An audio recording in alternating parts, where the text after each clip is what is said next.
Jeunesse, innovation et puis un peu d'éducation populaire. Notre association c'est Ahlan, donc on a réalisé ce web documentaire sur la question de l'eau et de la gestion de l'eau au Liban. L'idée c'est qu'on en fasse vraiment un outil qui soit à destination des nouvelles technologies et qui soit vraiment adapté et ergonomique pour des smartphones. Pour que justement nous on ait la possibilité d'en projeter des morceaux, parce que c'est quand même beaucoup de la vidéo, donc d'en diffuser des morceaux quand on veut être, je sais pas, dans l'introduction à un débat par exemple, mais qu'après on puisse proposer aux gens, voilà, si vous voulez en savoir plus, vous avez tel outil.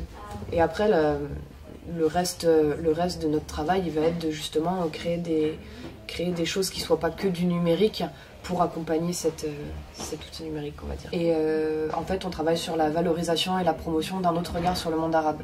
On a monté un projet de solidarité internationale, on était une quinzaine d'étudiants de Sciences Po Lyon. Et on est parti au Liban, on a réalisé différentes petites missions.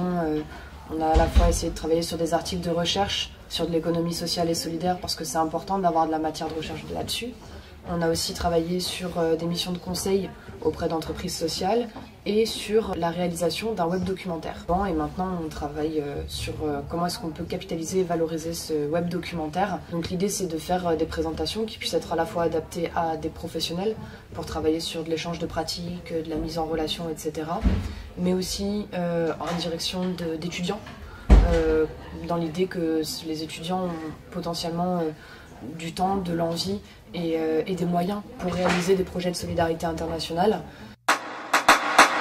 Monter le dossier, disons que c'était un énième dossier de subvention à monter, un peu plus sympa que les autres parce que les questions nous permettaient quand même plus de nous exprimer de manière honnête, directe et vraiment sur ce qui nous tenait à cœur finalement, qui était cette question d'éducation populaire, d'éducation à la citoyenneté qui ça nous concerne beaucoup, quoi.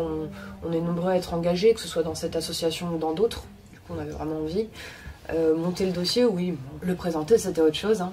Après, on se retrouve à argumenter sur des choses qu'on n'avait pas forcément eu l'occasion d'imaginer, à devoir argumenter à quelque chose qui nous tient à cœur, mais qui date quand même un petit peu. Ça fait quelques mois qu'on n'est plus forcément dessus H24 comme on a pu l'être au début, quoi.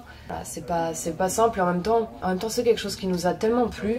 Quand on parlait aux gens, ça fait toujours plaisir finalement, et c'est quand même une ambiance très bienveillante, donc plutôt du bénéfice, quoi. On va commencer par le positif, donc si je l'ai, ce qui va se passer, c'est qu'on va pouvoir faire vraiment cette restitution et ce travail d'éducation à la citoyenneté vers les différents publics cibles qu'on avait imaginés. Parce que ça nous permettra d'avoir voilà, un site qui tient la route pour pouvoir mettre notre web documentaire, de pouvoir aussi imprimer des photos qui seront à la fois des supports d'exposition, mais aussi des supports de débat, de temps de parole, de temps d'échange, etc. Ça nous permettra de faire toutes les restitutions qu'on avait imaginées, tous les événements qu'on avait imaginés à la fois à Lyon, à Clermont-Ferrand, à Montpellier, et on est preneur d'autres lieux d'ailleurs si vous en avez.